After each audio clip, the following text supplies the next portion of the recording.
Praise the Lord. ప్రభు నామములో అందరికీ శుభము, జయము కలుగును గాక. ఆమేన్. దేవుడు మనకు ఈరోజు ఇచ్చిన వాగ్దానం, అతడు చేయునదంతయు సఫలమగును.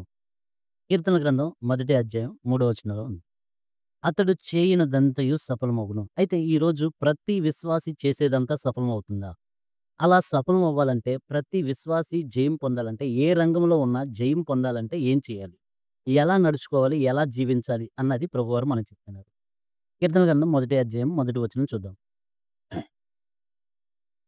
దుష్టుల ఆలోచన చొప్పున నడవక, పాపుల మార్గమున నిలవక, అపహాసకులు కూర్చుండు చోటు కూర్చుండక. అంటే దేవుడు నువ్వు విజయం సాధించాలంటే కొన్ని చేయకూడదు అని చెప్తున్నారు. కొన్ని చెయ్యాలి అని చెప్తున్నారు. అయితే చేయకూడనివి ఏంటి? దుష్టుల ఆలోచన చొప్పున నడవకూడదు, పాపుల మార్గం నిలవకూడదు, అపహాసులు కూర్చుండే చోట కూర్చుండకూడదు అని ప్రభువారు చెప్తున్నారు. ఇవి చేయకూడని పనులు. అయితే చేయాల్సిన పనులేంటి? యెహోవా ధర్మశాస్త్రమునందు ఆనందించుచు దీవారాత్రులు దాన్ని ధ్యానించువాడు ధన్యుడు. అతడు నీటి కాలువల ఓరన నాటబడినదై ఆకు వాడక తన కాలమందు ఫలమిచ్చే చెట్టు వలె నుండును. అతడు చేయనిదంతయు సఫలమగును. అంటే ప్రతి విశ్వాసి చేసేది సఫలం అవ్వాలి అంటే కొన్ని చేయాల్సిన పనులున్నాయి. కొన్ని చేయకూడని పనులున్నాయి.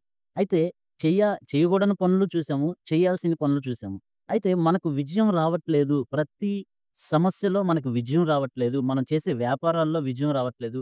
మనం చేసే ఉద్యోగాల్లో విజయం పొందలేకపోతున్నాం అంటే కారణం ఏంటి?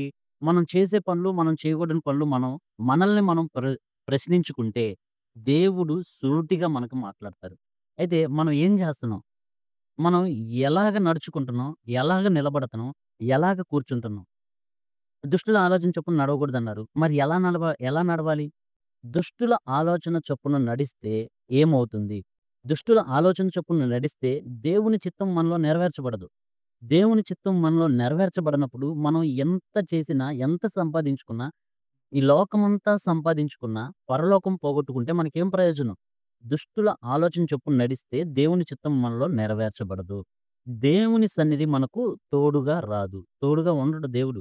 దుష్టుల ఆలోచన చొప్పున నడిస్తే మనతో పాటు తోడుగా ఉంటే దేవుడికేం మహిమ కలుగుతుంది? దేవుడికి అవమానమే గాని దేవుడికి మహిమ కలగదు కాబట్టి దుష్టుల ఆలోచన చొప్పున నడవకూడదని ప్రభువారు చెప్తున్నారు. అయితే ఎలా నడవాలి? ఎలా నడవాలి అంటే దేవుని ఆలోచన చొప్పున నడవాలి మొదటిగా. రెండోది దేవుని పోలికలో నడవాలి. మూడోది క్రీస్తు ప్రేమ కలిగి నడవాలి. నాలుగోది దేవుని మార్గంలో నడవాలి. ఇలా మనం నడవగలిగితే ప్రతీదీ దేవుడు మనకు సఫలీకృతం చేస్తారు. ఇలా నడిస్తే దేవుని చిత్తం మన పట్ల నెరవేర్చబడుతుంది. దేవుని సన్నిధి మనకు తోడుగా వస్తుంది. దేవుని చిత్తం నెరవేర్చబడినప్పుడు, దేవుని సన్నిధి మనకు తోడుగా ఉన్నప్పుడు మనకు విజయం ఎందుకు రాదు? విజయము తప్పక ఆకు వాడక తన కాలమందు ఫలమిచ్చే చెట్టు వలె ఉండునట్లు దేవుడు మనం చేసే ప్రతి దాంట్లో విజయాన్ని సఫలీకృతం చేస్తారు. కాబట్టి మనం ఎలా నడవాలి అంటే, దేవుని ఆలోచన చొప్పున నడవాలి. దేవుని పోలి నడుచుకోవాలి. క్రీస్తు ప్రేమను కలిగి నడుచుకోవాలి. దేవుని మార్గంలో నడవాలి. ఉదాహరణకి యోబు గారు భక్తుడు ఏమన్నారంటే, భక్తిహీనుల ఆలోచన నాకు దూరముగా ఉండును గాక అన్నాడు. అంటే భక్తిహీనుల ఆలోచనకు మనం దూరంగా ఉండాలి. కపట నడతకు నాకు దూరము చేయుము అని కీర్తన భక్తుడు అంటున్నారు. అలాగే క్రీస్తుని పోలి నడుచుకున్న పౌలు గారు ఏమన్నారంటే, నేను క్రీస్తుని పోలి నడుచుకున్న ప్రకారం మీరు నన్ను పోలి నడుచుకోండి అన్నారు. అంటే దేవుణ్ణి పోలి నడుచుకోవాలి. దేవుని ఆలోచన చొప్పున నడుచుకోవాలి. అయితే మన ఇష్టానుసారంగా నడిస్తే ఇష్టముండదు దేవునికి. మన సొంత ఆలోచన చొప్పున నడిస్తే దేవునికి ఇష్టం ఉండదు. దేవుని ఆలోచన చొప్పున నడుచుకుంటే దేవునికి ఇష్టం కాబట్టి దేవుని ఇష్టానుసారంగా నడుచుకోవాలి. అయితే మన ఆలోచనలు, దేవుని ఆలోచనలు చాలా తేడా ఉంటది. మన ఆలోచనలు కొద్దిగా మాత్రమే ఉంటాయి గానీ, దేవుని ఆలోచనలంట అతి గంభీరములంట. భక్తిహీనుల ఆలోచనలంట దురాలోచనలంట.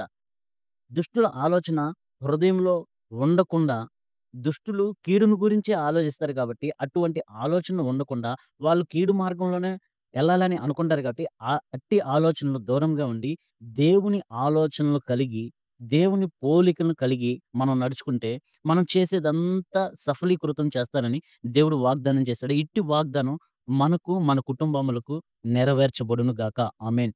Praise the Lord. ప్రభు నామములో అందరికీ శుభము, జయము కలుగును గాక. ఆమేన్. సమస్త ఘనత, మహిమ, ప్రభావములు ప్రభువైన యేసుక్రీస్తు నామములో తండ్రికే చెందును గాక. ఆమేన్.